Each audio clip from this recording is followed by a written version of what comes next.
Question 1. The time period of a geostationary satellite is 24 hours at a height 6 RE, where RE is radius of Earth from surface of Earth. The time period of another satellite whose height is 2.5 RE from the surface will be. निकालना क्या है? Time period of satellite. We know from Kepler's third law the time period of revolution of satellite around the Earth is t square proportional to r cube. T is time period of revolution where r is radius of satellite's orbit. तो यहाँ से आएगा t proportional to r power 3/2. Here r1 is for first satellite, that is 6 re plus re, that and t1, that is time period of revolution, that will be 24 hour, and for second satellite r2 will be equal to 2.5 re plus re. तो t2 निकालना है. तो यहाँ से आएगा t proportional to r power 3/2. तो यहाँ से आएगा t2/t1 is equals to r2/r1 power 3/2. तो यहाँ से आएगा t2/24 is equals to 3.5/7 power 3/2. तो यहाँ से आएगा t2 is equals to 24 divided by 2 root 2, that is 6 root 2 hours. 6 root 2 hours, that is in option A. Option A is the right answer. Next question. The kinetic energies of a planet in an elliptical orbit about the sun at positions A, B and C are Ka, Kb and K C respectively. AC is the major axis and SB is perpendicular to AC at position of the sun as shown in the figure.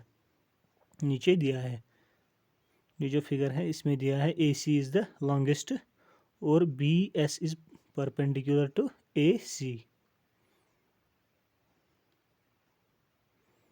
From Kepler's second law, dA/dt is equals to constant, यानी कि area swept per unit time will be constant.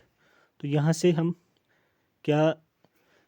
क्या आएगा? That is planet will move slowly, that is V minimum only when it is farthest from the sun. जब ये सन से दूर होगा तभी ये मिनिमम स्पीड से चलेगा. एंड मोर रैपिडली, और तेज़ कब चलेगा? When it will be nearest to sun.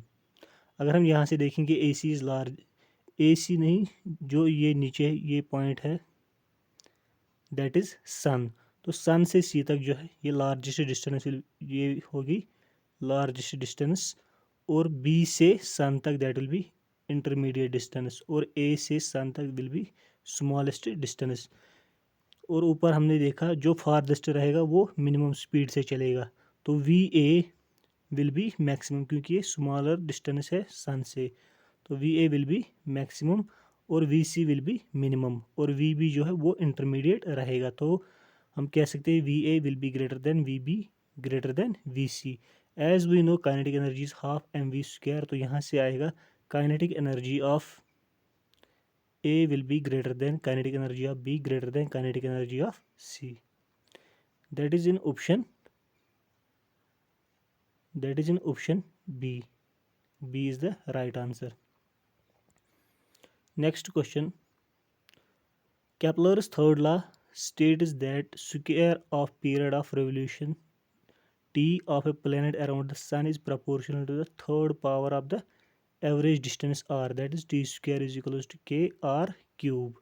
Here k is constant. If the mass of the sun and the planet are m and m respectively, then as per Newton's law of gravitation, force of attraction between them is, we know force of attraction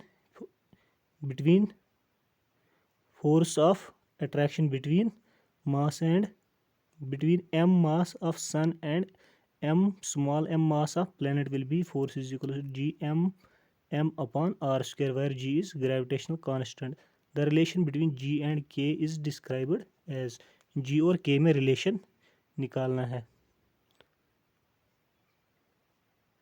We know gravitational force between planet and sun provide us centripetal force. ये जो gravitational force है यहाँ से क्या मिलेगा हमें, हमें मिलेगा सेंट्रीपिटल फोर्स। तो gravitational force we know that is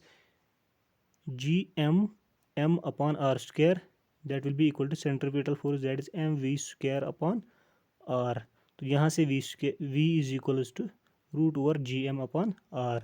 और time period of planet that is t is equal to 2 πr upon v, that is distance upon velocity. तो यहाँ से आएगा टाइम पीरियड, तो t को अगर स्क्वायर करेंगे यहाँ से तो ये आएगा T square is equal to 4 π² r square upon v square. Simplify करेंगे और वी स्क्वायर को पुट करेंगे यहाँ से, वी को पुट करेंगे यहाँ से इस इक्वेशन में। तो यहाँ से आएगा T square is equal to 4 π² r square upon G M into R. तो that will be equal to 4 π² r³ upon G M, that is equation first. From Kepler's third law is t square is equals to k r cube। तो from equation 1 and 2 यहाँ से आएगा T square, दोनों में T square is equal, T square बराबर है, T square दोनों में है तो यहाँ से आएगा 4 π² upon G M, capital M will be equal to K. तो यहाँ से आएगा G M capital M K is equal to 4 π², G M K is equal to 4 π², that is in option B. Option B is the right answer. Next question.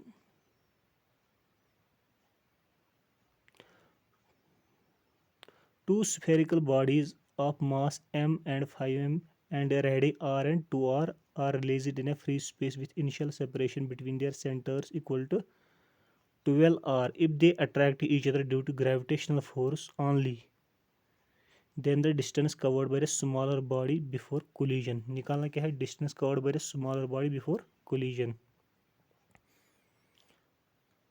अगर ये दो bodies दी हैं, एक का मास है 5m, दूसरे का मास है m, और इसका रेडियस दिया है 2r और इसका रेडियस दिया है r, और distance between centres is 12r और distance between surfaces is 9r। तो जब ये कोलाइड करेंगे तो surfaces will collide, not the centres. तो let the small body cover distance x before collision.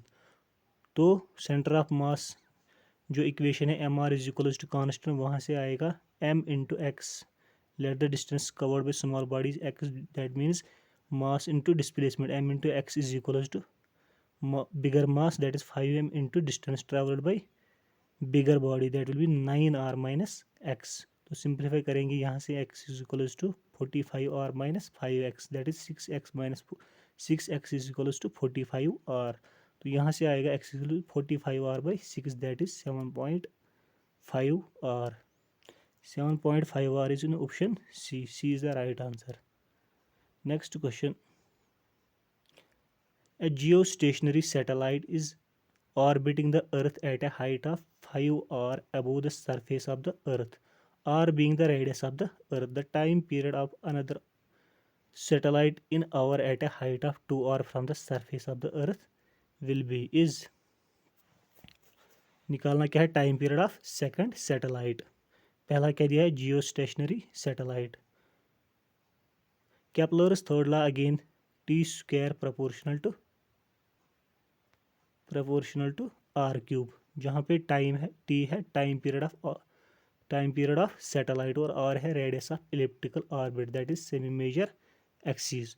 तो यहाँ से आएगा T square proportional to R cube, यहाँ से आएगा T2/T1 is equal to R2/R1 power 3/2।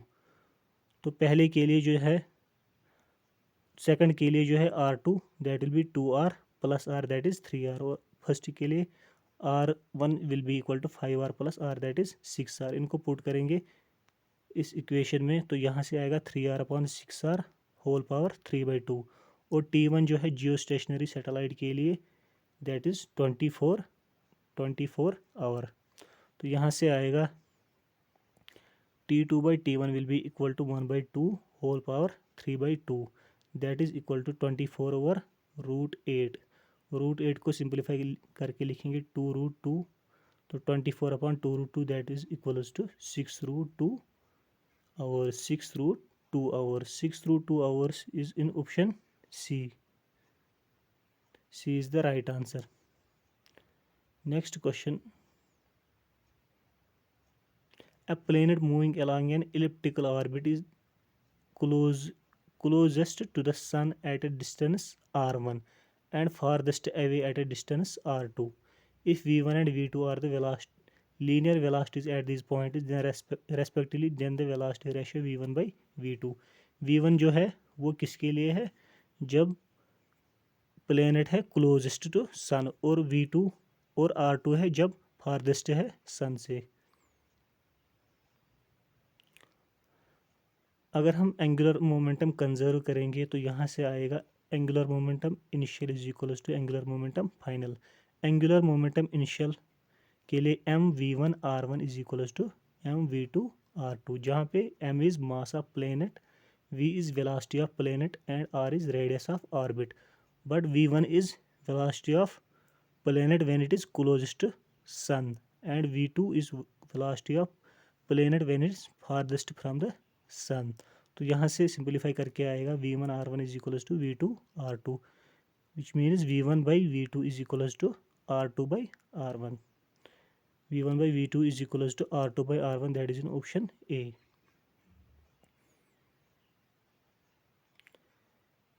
Next question. Two satellites of the Earth S1 and S2 are moving in the same orbit. The mass of S1 is 4 times the mass of S2. Which of the following statements is true? The time period of S1 is 4 times that of S2. The potential energies of the Earth and satellite in two cases are equal. S1 and S2 are moving with the same speed.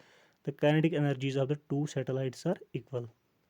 देखेंगे from Kepler's third law, T square is proportional to R cube, which means time period is independent of mass, क्योंकि इस equation में कहीं पे भी मास नहीं है तो मास पे डिपेंड नहीं करेगा, which means time period will be same for both.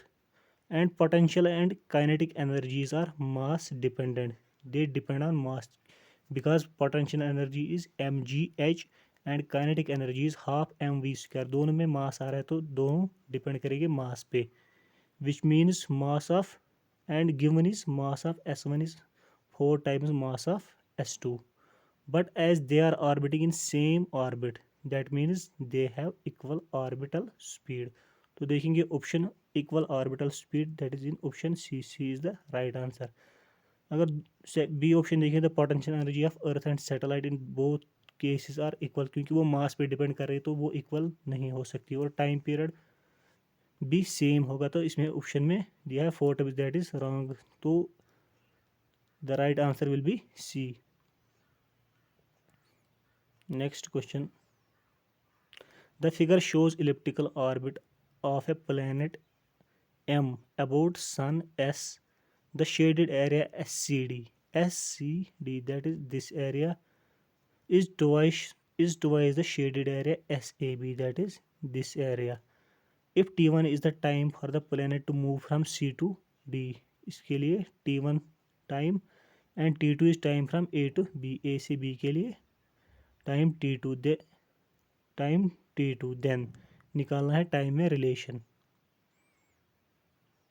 We know from Kepler's second law, the line joining the sun to the planet sweeps out equal areas in equal time interval. That means dA upon dt is equals to constant.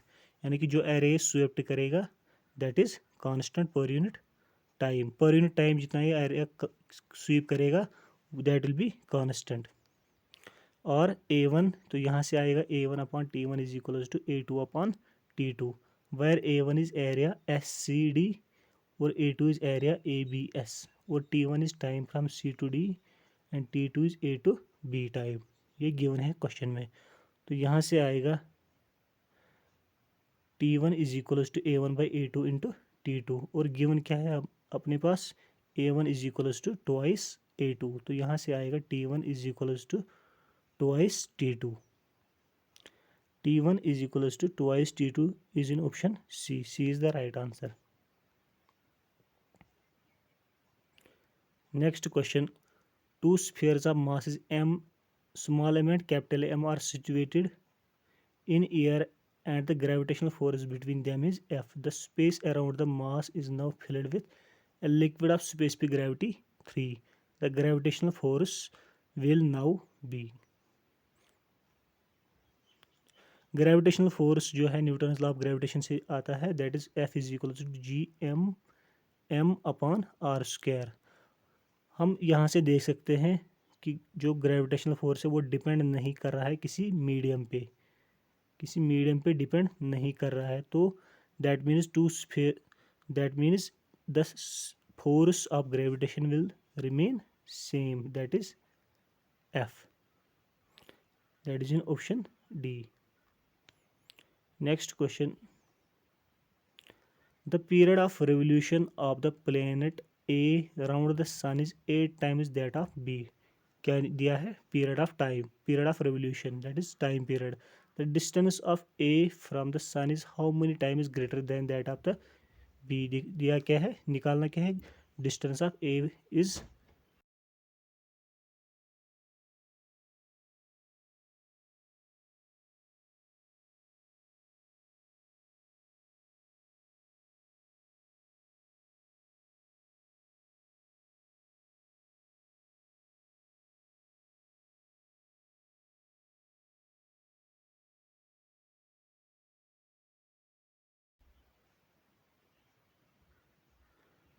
T square TA square upon TB square is equals to RA cube upon RB cube.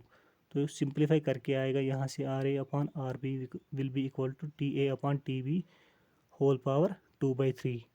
और TA upon TB is given in question, that is 8. तो RA upon RB will be equal to 8 power 2/3, that is 2 cube. 8 को लिख सकते हैं 2 cube whole power 2/3, that will be equal to 4. तो यहाँ से आएगा RA is equals to 4 RB. RA is equals to 4 times RB, that is in option B. B is the right answer.